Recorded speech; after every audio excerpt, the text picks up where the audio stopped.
Assalamualaikum warahmatullahi wabarakatuh. Kembali lagi dengan aku Niken Aulia di channel YouTube DTR Info. Semoga teman-teman saya selalu. Pada video kali ini kita akan membahas mengenai syair klasik yang berjudul Syair Bidasari, kemudian juga mengenai puisi balada yang berjudul Balada Terbunuhnya Atmokarpo. Pada penilaian kali ini akan tetap menggunakan metode penskoran. Nah, dari metode ini nanti akan kita menilai nih dari dua sisi, yakni dari unsur intrinsik secara puisi dan juga unsur intrinsik secara fiksinya. Teman-teman pasti bertanya kenapa dilakukan penilaian ini? Karena syair klasik ini adalah puisi lama yang berbentuk naratif dan puisi balada adalah puisi baru yang juga berbentuk naratif.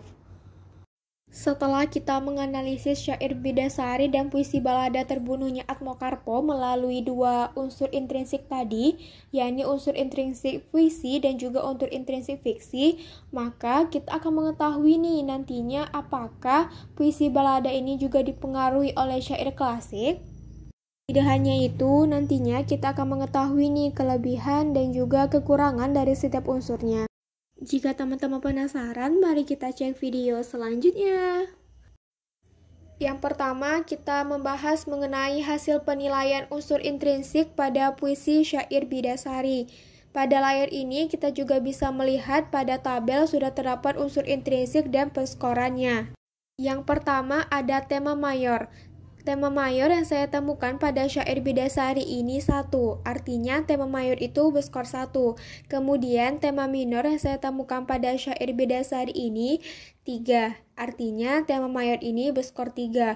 Kemudian amanat, di sini ada amanat tersurat dan amanat tersirat. Amanat tersurat yang saya temukan terdapat 2 amanat tersurat, artinya amanat tersuratnya berskor 2. Kemudian amanat tersirat.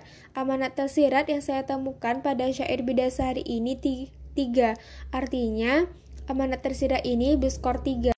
Selanjutnya pola baris. Nah, pola baris ini mengikuti kecenderungan yakni 4-5 kata atau 8-12 suku kata. Pola baris yang saya temukan pada syair Bidasari ini yakni terdapat 28 skor. Kemudian pola bait. Nah, pola bait di sini syair Bidasari ini terdiri dari 8 bait. Artinya di setiap bait itu memiliki 4 baris. Nah, oleh karena itulah pola baitnya berskor 8. Selanjutnya rima. Nah, rima di sini juga terdapat rima awal, rima tengah, dan rima akhir. Rima awal yang saya dapatkan pada syair Bidasari ini berskor 5. Sedangkan rima tengah yang saya dapatkan pada syair Bidasari ini berskor 10. Dan rima akhir yang saya dapatkan pada syair Bidasari ini berskor 8.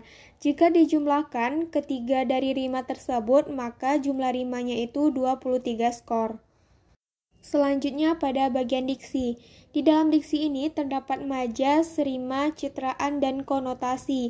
Majas yang saya temukan pada syair Bidasari ini terdapat 6 majas, yang mana terdapat 2 majas hiperbola, 1 majas repetisi, 1 majas simile, 1 majas asonansi, dan 1 majas aliterasi. Artinya majas ini berjumlah 6 skor. Kemudian terdapat rima. Rima pada syair Bidasari ini saya temukan sebanyak 9 skor.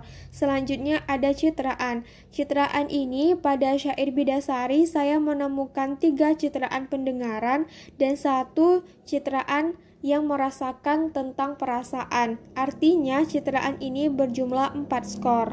Makna konotasi. Nah, makna konotasi pada syair Bidasari ini tidak ada atau saya tidak menemukan makna konotasi pada syair Bidasari ini. Artinya, penjumlahan keseluruhan dari jumlah majas, jumlah rima, dan citraan pada diksi ini berjumlah 19 skor. Jadi, total jumlah skor secara keseluruhan pada unsur intrinsik puisi syair Bidasari ini berskor 87. Untuk kelebihan dan kekurangannya, kita bisa melihat dari nilai skor ini, yang mana kelebihan pada unsur intrinsik puisi syair Bidasari ini terdapat pada pola baris yang berskor 28, kemudian pola rima yang berskor 23, dan diksi yang berskor 19. Sedangkan pada kekurangannya terdapat tema mayor yang berskor 1, amanat tersurat yang berskor 2, serta tema minor dan amanat tersirat yang berskor 3. Selanjutnya, kita melihat penilaian unsur intrinsik fiksi dari syair Bidasari ini. Nah, pada syair unsur intrinsik puisi tadi, kita juga sudah membahas mengenai tema dan amanat, maka pada unsur intrinsik fiksi ini, kita hanya membahas alur, penokohan, sudut pandang, latar, dan gaya bahasa. Selanjutnya, kita bisa melihat pada alur. Di sini terdapat alur maju, artinya skornya pada alur ini terdapat skor 1. Nah, selanjutnya pada bagian penokohan. Di bagian penokohan ini terdapat tokoh dan perwatakan, di mana pada syair Bidasari ini terdapat satu tokohnya yang bernama Sultan Khalifah yang memiliki perwatakan bijaksana serta orang hebat. Selanjutnya kita melihat pada sudut pandang. Sudut pandang di sini pada syair Bidasari terdapat sudut pandang orang ketiga serba tahu, jadi sudut pandang berskor 1. Nah, selanjutnya pada latar. Latar di sini saya menemukan 7 skor, di mana terdapat 4 latar waktu, 2 latar suasana, dan 1 latar tempat. Terakhir, kita melihat gaya bahasa. Gaya bahasa yang saya temukan pada syair Bidasari terdapat 6 gaya bahasa. Oleh karena itu, gaya bahasa berskor 6. Untuk total keseluruhan skor pada unsur intrinsik fiksi syair Bidasari ini terdapat 16 skor. Untuk membahas mengenai kelebihan dan kekurangan, kita bisa melihat pada unsur intrinsik fiksi syair Bidasari ini terdapat kelebihan pada bagian latar, di mana pada bagian latar ini mendapatkan sebanyak 7 skor. Terdapat 4 latar waktu, 2 latar suasana, dan 1 latar tempat. Selanjutnya, pada bagian gaya bahasa. Gaya bahasa ini terdapat 6 skor. Nah, untuk kekurangannya kita bisa melihat pada bagian alur, penokohan, dan sudut pandang yang sama-sama berskor 1. Selanjutnya, kita akan membahas mengenai penilaian unsur intrinsik puisi balada yang berjudul Balada Terbunuhnya Atmokarpo. Pada layar ini, kita sudah melihat terdapat unsur intrinsik dan juga penskorannya. Yang pertama adalah tema mayor. Tema mayor yang saya dapatkan pada Balada Terbunuhnya Atmokarpo yakni berskor 1. Sedangkan tema minor yang saya dapatkan pada Balada Terbunuhnya Atmokarpo ini mendapatkan skor 3 karena saya mendapatkan 3 tema minor pada Balada Terbunuhnya Atmokarpo. Kemudian amanat tersurat, saya mendapatkan 1 poin pada Balada Terbunuhnya Atmokarpo mengenai amanat tersurat, artinya amanat tersurat mendapatkan skor 1.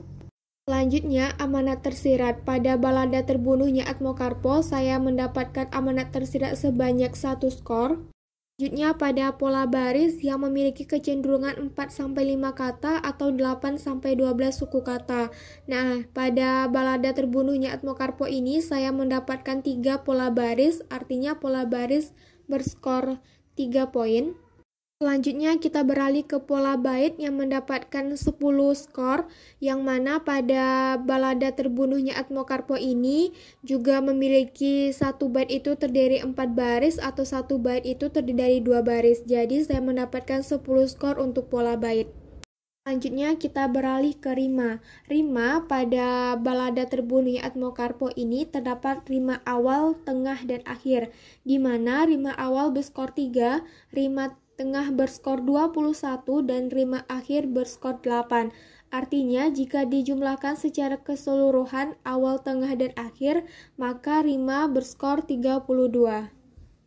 Yang terakhir kita membahas tentang diksi. Nah, pada diksi ini terdapat majas, rima, citraan, dan konotasi.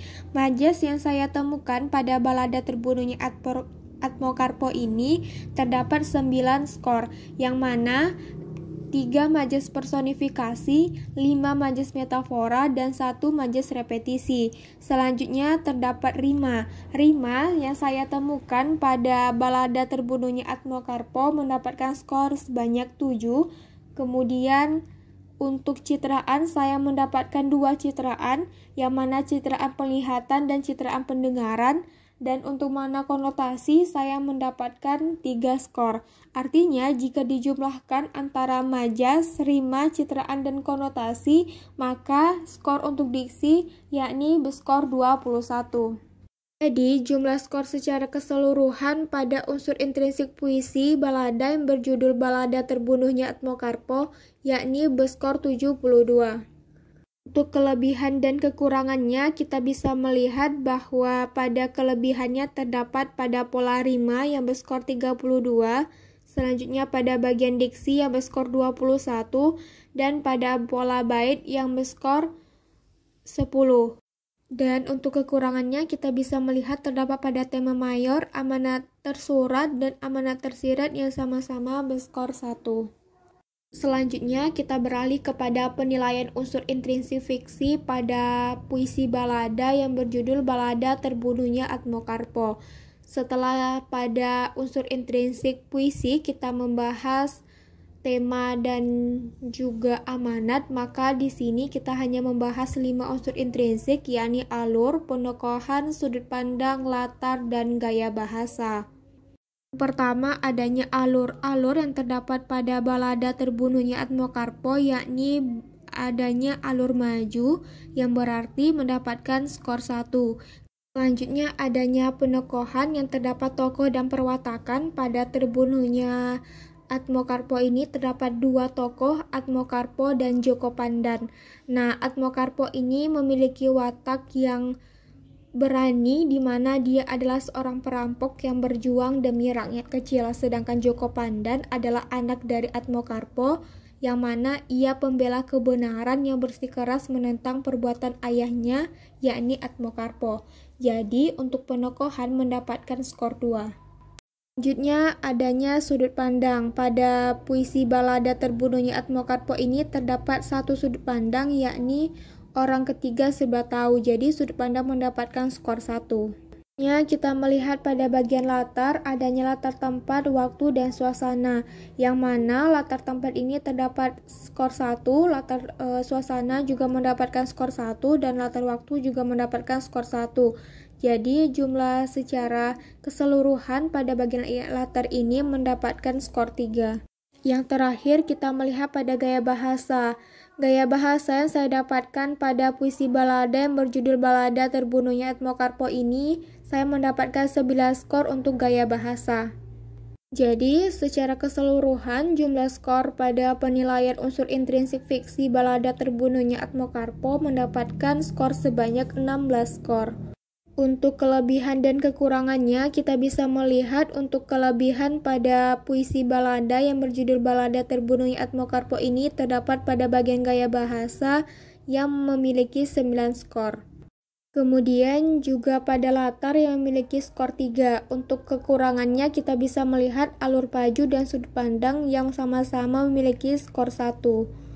Setelah kita menilai puisi balada dan juga syair klasik melalui unsur intrinsik puisi dan unsur intrinsik fiksi, maka pertanyaannya, apakah puisi balada dipengaruhi oleh syair klasik? Jawabannya adalah iya. Hal ini dapat dibuktikan yang pertama, pada syair klasik dan juga puisi balada banyak menggunakan gaya bahasa atau diksi yang bergaya dalam bentuk majas, yang dalam hal ini perlu kita teliti lebih dalam karena tidak banyak diketahui orang lain dan sulit dipahami. Yang kedua, pada unsur intrinsik puisi, syair klasik dan juga puisi balada ini memiliki kelebihan pada pola rima dan memiliki kekurangan pada tema mayor yang hanya memiliki skor 1. Dan yang ketiga, pada unsur intrinsik fiksinya, syair klasik dan puisi balada memiliki kelebihan pada gaya bahasa dan kekurangan pada alur dan sudut pandang yang sama-sama memiliki skor 1. Dari ketiga hal itulah yang membuktikan bahwa puisi balada dipengaruhi oleh syair klasik. Itulah pembahasan kita pada video kali ini, semoga bermanfaat untuk teman-teman semua.